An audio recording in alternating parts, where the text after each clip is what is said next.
So I came across this post on Reddit the other day. I got scammed for 2K on a 4090. Now, normally I don't make videos about every single Reddit topic that I find interesting, but this one specifically I felt was extra relevant to what I do here on the channel.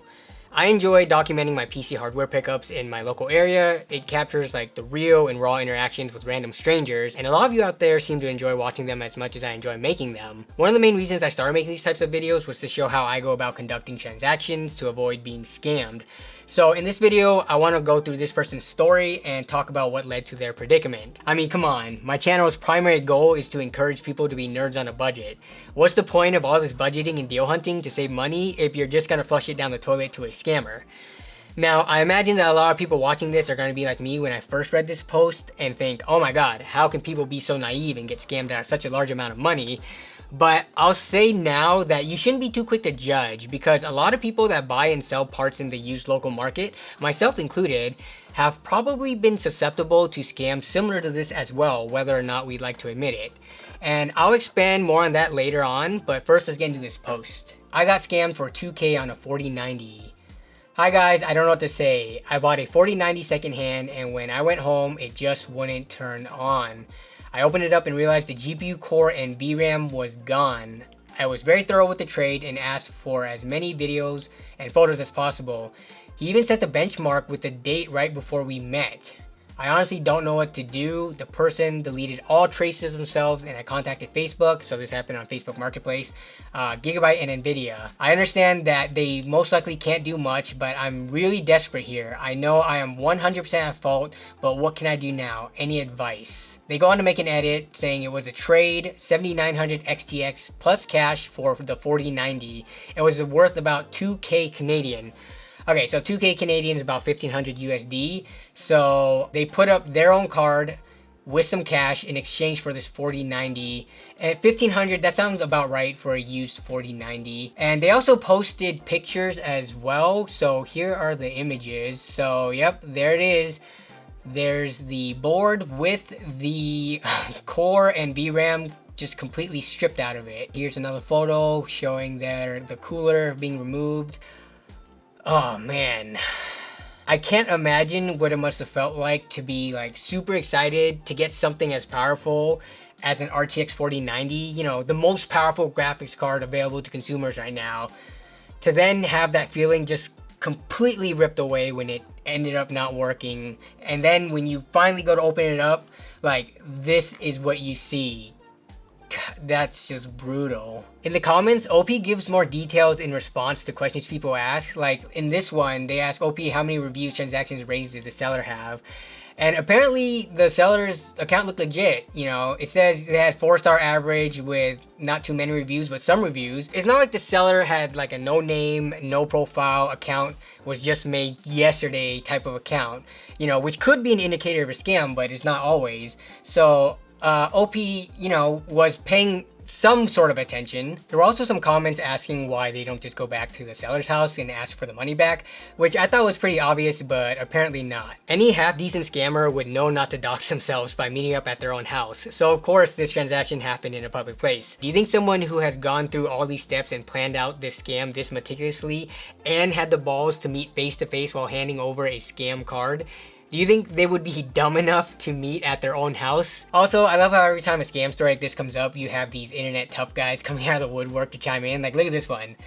Personally, go back to his house with a buddy baseball bat. He can either keep the card, but you'll be taking his knees, or he gives it all back and gets to keep his knees. He can't have both. If you know he lives alone, be ready to put your foot in the door.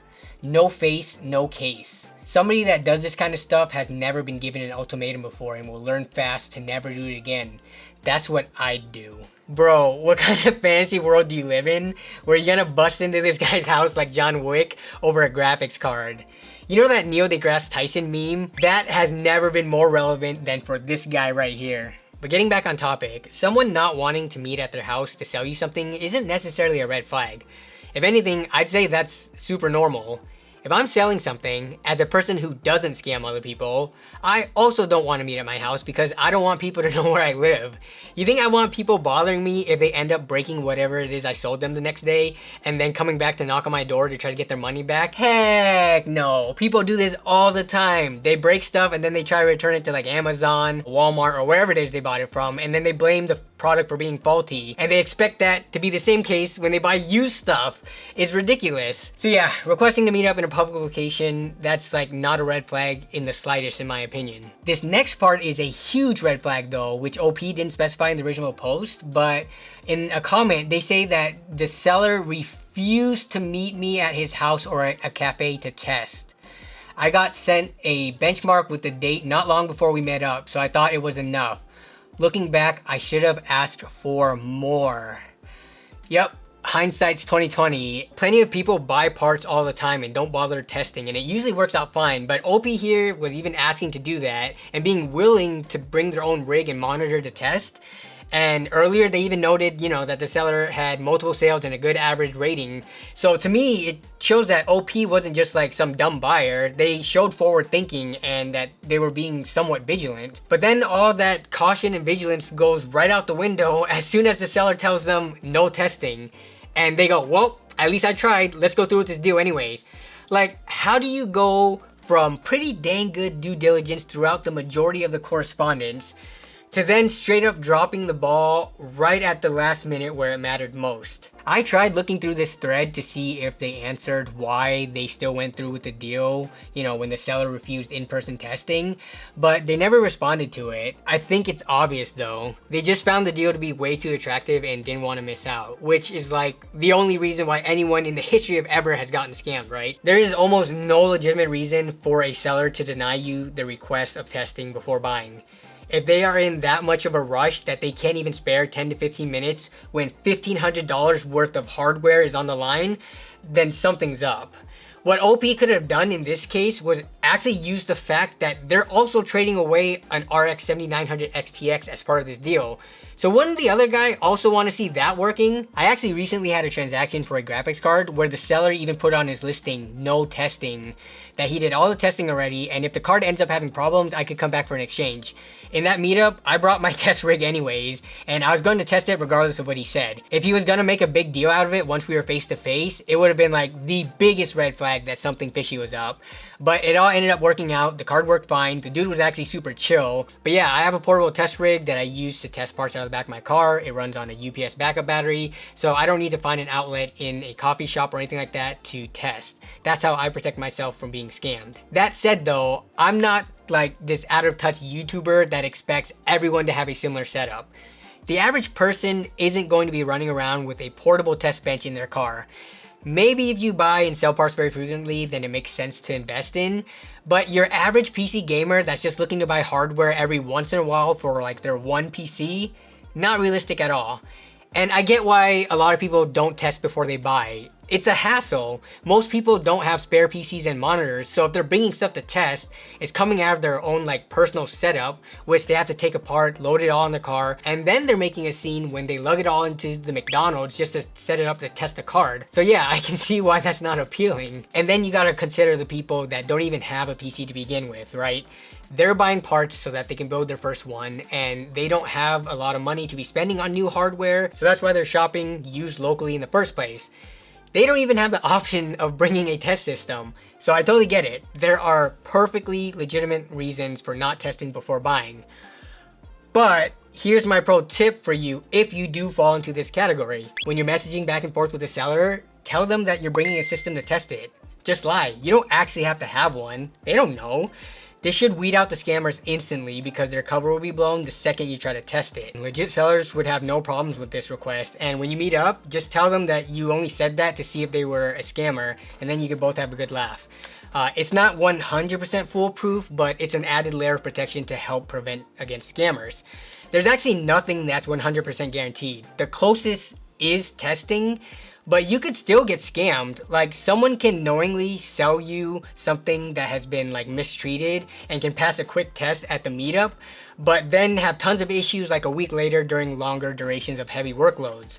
That's just the risk of buying used. There's no warranty. Last thing I do want to touch on is anyone who thinks that this person who got scammed is like stupid or dumb, and that you're just way smarter than them and that this could never happen to you, ask yourself this: have you ever bought anything used in person without testing it, regardless of how much it costs? And be honest, because I can say that I've done that plenty of times before I set up my portable test rig.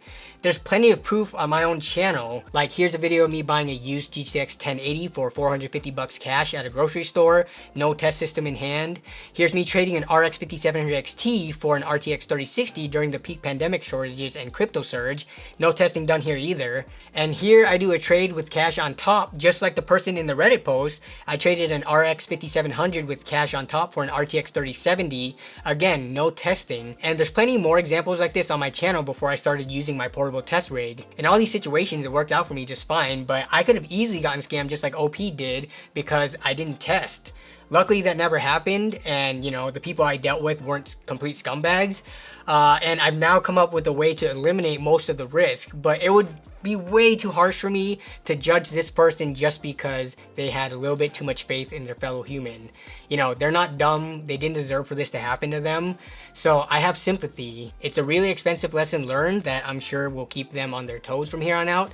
And just by being posted online and being talked about, hopefully all of you out there who may have gotten complacent, you know, will be reminded to keep your guard up and take the extra steps to weed out scammers if you aren't testing your parts. No one thinks they're going to be that person to get scammed until it actually happens to them. It only takes one quick lapse of judgment, and next thing you know, you're out of an RX 7900 XTX and hundreds of dollars. So yeah, I wanted to make this video as kind of like a PSA reminder to all you out there to be on the alert. Scamming is something that I actively talk about a lot on my channel. You know, it makes its ways into a lot of videos, and it's a topic that comes up all the time on the weekly streams whenever we deal hunt for used parts. And this was one of the higher value cases that I've seen in a while, like especially for like a local face-to-face deal. You don't hear about that nearly as much as you hear about the online scams because, you know, with online, it's way easier to pull it off behind the veil of the internet. Also, you know, most online platforms, when you get scammed, you can file a dispute and you have a much better chance of getting your money back.